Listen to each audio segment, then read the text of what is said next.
Hello मेरे प्यारे बच्चों, हम पढ़ रहे हैं विज्ञान भारती कक्षा 8 की। और आज हम पढ़ेंगे चैप्टर नंबर 8 किशोरावस्था। तो चलिए हम जल्दी से इसके अभ्यास प्रश्न शुरू करते हैं। अभ्यास प्रश्न प्रश्न 1 है, निम्नलिखित प्रश्नों में सही विकल्प छांटकर अभ्यास पुस्तिका में लिखिए।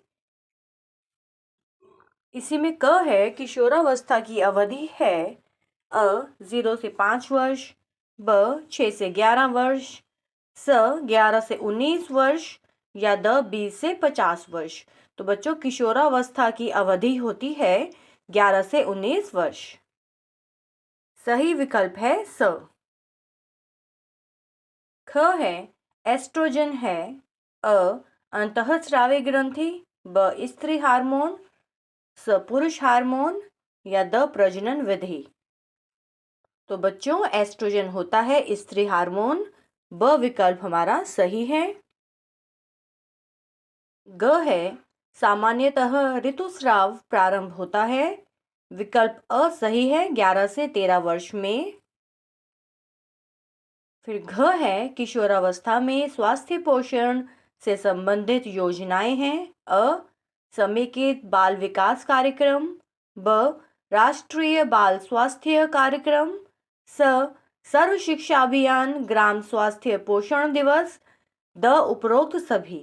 तो बच्चों, उपरोक्त सभी ही स्वास्थ्य पोषण से संबंधित योजनाएं हैं, इसलिए द विकल्प हमारा सही है। अण है, विश्व जनसंख्या दिवस मनाया जाता है, वर्ल्ड पॉपुलेशन डे, अ 31 मई, ब 5 जून, स 11 जुलाई, द 13 अक्टूबर। विश्व जनसंख्या दिवस 11 जुलाई को मनाया जाता है, विकल्प स सही है। चलिए बढ़ते हैं प्रश्न 2 की तरफ। रिक्त स्थानों की पूर्ति कीजिए। क है, जनन परिपक्वता डैश में आती है किशोरावस्था। ख, किशोरों के गले में स्वर यंत्र के उभार को डैश कहा जाता है, कंठमणि, एडम्स एप्पल। हिंदी में कंठमणि कहते हैं और इंग्लिश में एडम्स एप्पल कहा जाता है। ग है, युग्मनज का पोषण डैश में होता है, गर्भाशय। घ, अधिक मदिरा का सेवन व्यक्ति के डैश को प्रभावित करता है, तंत्रिका तंत्र। अण है, मिशन इंद्रधनुष का उद्देश्य सभी बच्चों का डैश करना है, टीकाकरण। चलिए अब है प्रश्न नंबर 3। सही कथन के आगे सही व गलत कथन के आगे गलत का चिन्ह लगाइए। क है, पहले ऋतुस्राव को रजोदर्शन कहते हैं, बिल्कुल सही। ख है, द्वितीयक लैंगिक लक्षण शैशवावस्था में दिखाई देते हैं, ये गलत है। ग है, लिंग गुणसूत्र X सिर्फ स्त्रियों में पाया जाता है, ये गलत है। घ, पुरुष हार्मोन टेस्टोस्टेरोन है, सही है। और लास्ट है, धूम्रपान अधिक करने से श्वास संबंधी रोग हो जाते हैं, ये बिल्कुल सही है। नेक्स्ट है प्रश्न नंबर 4। निम्नलिखित के सही जोड़े बनाइए। चलिए इसका उत्तर देखते हैं। स्तंभ क है लेफ्ट हैंड साइड में और स्तंभ ख है राइट हैंड साइड में, सही मिलान करके ही लिखा गया है। चलिए शुरू करेंगे। क है, शुक्राणु वृषण। ख, अंडाणु अंडाशय। ग, हार्मोन अंतःस्रावी ग्रंथि। घ, स्वर परिवर्तन स्वर यंत्र। अण, दाढ़ी मूछ निकलना द्वितीयक लैंगिक लक्षण। तो ये थे मिलान करो अर्थात सही जोड़े बनाइए।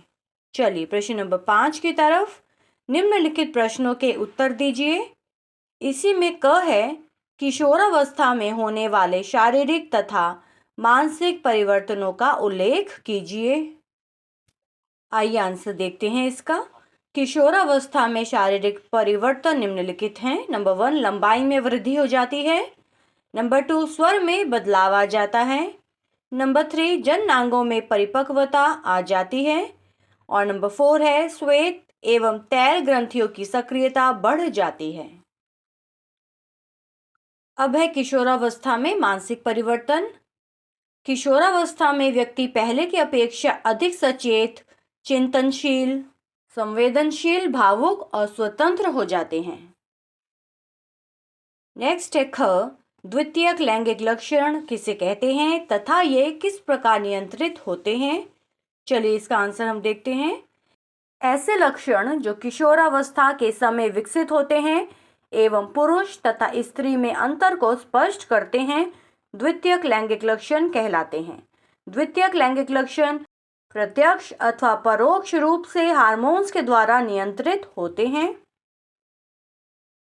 आगे है ग पाठ, किशोरावस्था में व्यक्तिगत सफाई के महत्व को स्पष्ट कीजिए। चलिए इसका हम आंसर देखेंगे।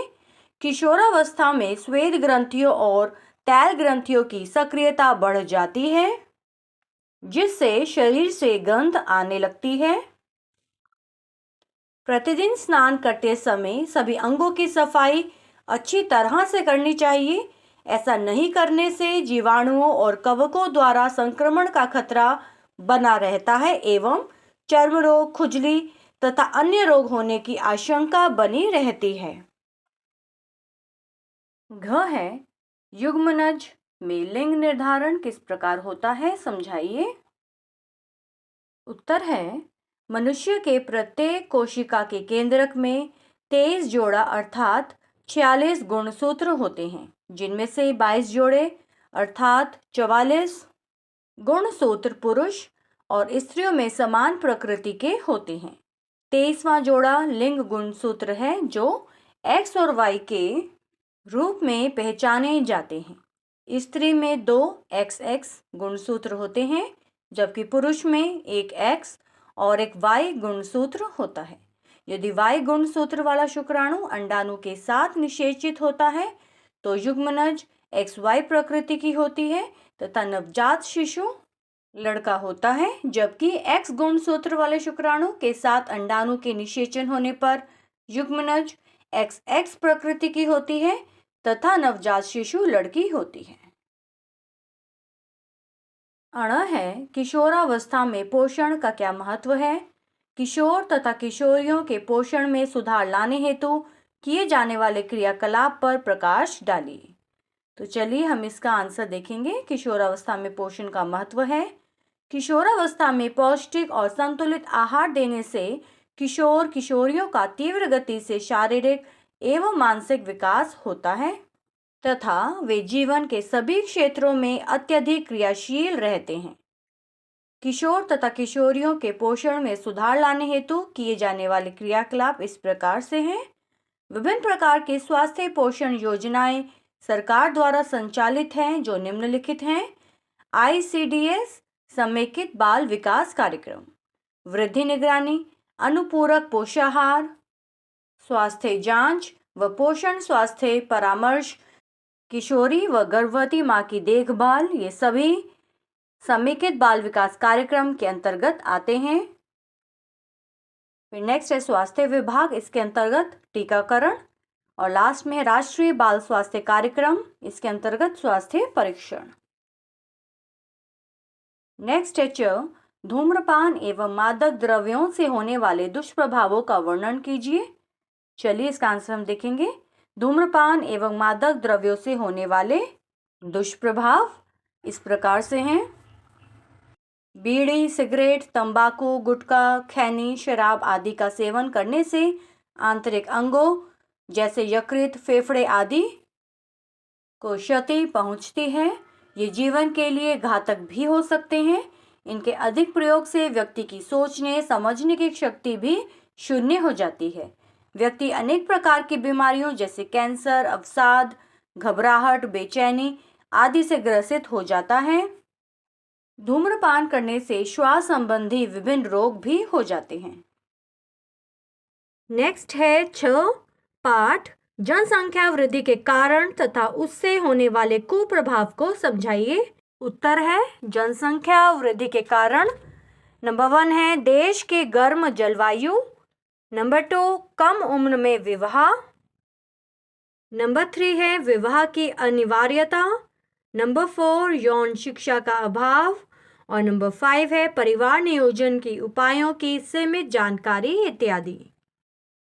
अब हम जनसंख्या वृद्धि के कुप्रभाव जानेंगे। नंबर 1 है रोजगार में कमी, नंबर 2 खाद्य सामग्री की कमी, नंबर 3 पर्याप्त आहार न मिल पाने से कुपोषण, नंबर 4 स्वास्थ्य स्तर का निम्न होना, नंबर 5 शिक्षा, चिकित्सा और परिवहन संबंधी सुविधाओं की कमी, नंबर 6 अपराध में वृद्धि और नंबर 7 है निर्धनता इत्यादि। चलिए नेक्स्ट पार्ट है जो परिवार निरोध विधियों का प्रसार किस प्रकार किया जा सकता है। आंसर है परिवार निरोध विधियों का प्रसार निम्न प्रकार किया जा सकता है। नंबर 1 है सरकार द्वारा परिवार नियोजन संबंधित कार्यक्रम आयोजित करके, नंबर 2 परिवार नियोजन संबंधित पोस्टर व बैनर दीवारों पर लगाकर, नंबर 3 है जनसंख्या नियंत्रण के प्रति लोगों में जागरूकता पैदा करके और नंबर 4 है लोगों को जनसंख्या वृद्धि के कुप्रभावों को बता करके। नेक्स्ट है झ पाठ, परिवार कल्याण कार्यक्रम के अंतर्गत संचालित योजनाओं को लिखिए। चलिए इसका भी आंसर देखेंगे। परिवार कल्याण कार्यक्रम की प्रमुख योजनाएं मिशन इंद्रधनुष, जननी सुरक्षा योजना और एम्बुलेंस सेवा है। तो बच्चों ये था लास्ट प्रश्न इस पाठ का और इसी के साथ इस पाठ के प्रश्न उत्तर यही कंप्लीट हो जाते हैं। तो बच्चों इस वीडियो को आप ज़्यादा से ज़्यादा अपने फ्रेंड्स में शेयर कीजिए ताकि और लोगों की भी हेल्प हो जाए और हमारे वीडियो को लाइक करना और सब्सक्राइब करना ना भूलें। मिलते हैं एक नई वीडियो के साथ। जय हिंद।